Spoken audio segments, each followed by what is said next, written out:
वो कहते हैं जब लोगों की पैसों की ज़रूरत हो तो लोग पैसे के लिए किसी भी हद तक गुजर जाते हैं।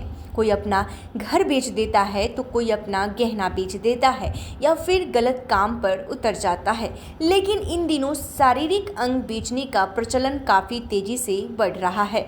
लोग अपनी किडनी को बेचकर पैसे कमाते हैं।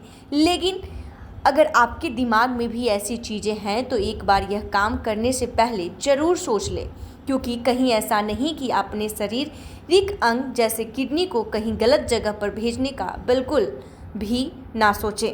ऐसा ही घटना एक लड़के के साथ गुजरा है जिसके सर पर लाखों रुपए के कर्ज थे। जिस कर्ज को उतारने के लिए उसने अपनी किडनी बेची और वह किडनी गलत जगह पर भेज दिया।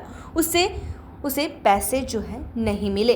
तो आप भी कहीं ना कहीं इस बातों से ये सीखिए कि कहीं भी आप अपनी शारीरिक अंग को बिना सोचे समझे ना बेच दें और आपके साथ भी ऐसा ना हो, क्योंकि ये जो घटना है वो आंध्र प्रदेश का है, जहां मधु बाबू फेसबुक के विज्ञापन के जरिए विजयवाड़ा की बादशाह नामक एक एजेंट से मिले। एजेंट ने उन्हें विजयवाड़ा की एक महिला से मिलवाया।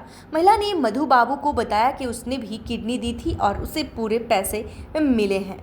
आपको बताते चले कि मधु बाबू गरलापति 31 साल के हैं, ऑटो चलाते हैं, कर्ज में डूबे हुए हैं। बच्चों का भविष्य बनाने के लिए एक ऐप के जरिए ऑनलाइन लोन लिया था, लेकिन चुका नहीं पाए। फिर एक दिन फेसबुक पर किडनी बेचने का विज्ञापन देखा। उसमें किडनी दान करने के लिए 30 लाख रुपए देने का वादा किया गया था। उन्होंने किडनी दे डाली, लेकिन बदले में सिर्फ 50,000 रुपये मिले।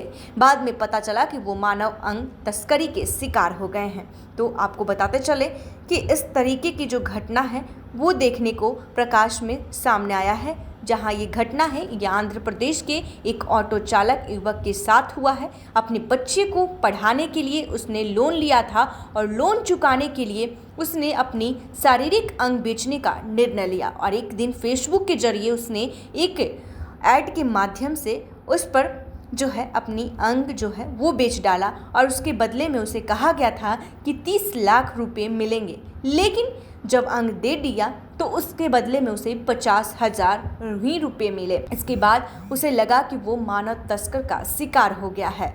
ऐसे में ये घटना आंध्र प्रदेश की है। मधु बाबू फेसबुक के विज्ञापन के जरिए विजयवाड़ा के बासा नामक एक एजेंट से मिलते हैं और उन्होंने विजयवाड़ा की एक महिला से मिलवाता है। महिला ने मधु बाबू को बताया कि उसने भी किडनी दी थी और उसे पूरे मिले हैं पैसे।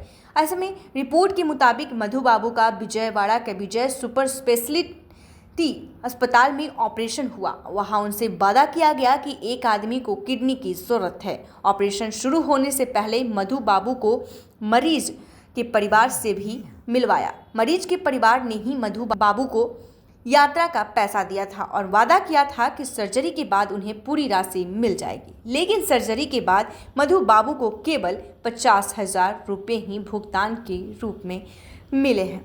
तो आपको बताते चले कि मामले की जांच से पता चला है कि मधु बाबू और किडनी प्राप्तकर्ता के परिवार के बीच फर्जी संबंध दिखाने के लिए नकली दस्तावेज तैयार किए गए थे। साथ ही ये भी पता चला कि ऑपरेशन में मधु बाबू की बाईं किडनी के बजाय दाईं किडनी ली गई। आरोपों के जवाब में विजय सुपर स्पेशलिटी अस्पताल के प्रवक्ता ने कहा कि सर्जरी के लिए कानूनी दस्तावेज तैयार किए गए हैं। उन्होंने कहा कि अस्पताल के डॉक्टरों के खिलाफ आरोप निराधार है। तो आपको भी इस घटना से सीख मिलना चाहिए कि किसी भी विज्ञापन को देखकर आप तुरंत निर्णय ना लें कि जहां हम अपनी अंग दे रहे हैं वो सही जगह हमारा अंग जा रहा है और उसके बदले हमें पूरा पैसा मिलेगा। क्योंकि लोग जो हैं अपने बच्चों को पढ़ाने के लिए लोन लेते हैं, लेकिन वो काफ़ी ज़्यादा है। उस लोन को चुकाने के लिए स्ट्रेस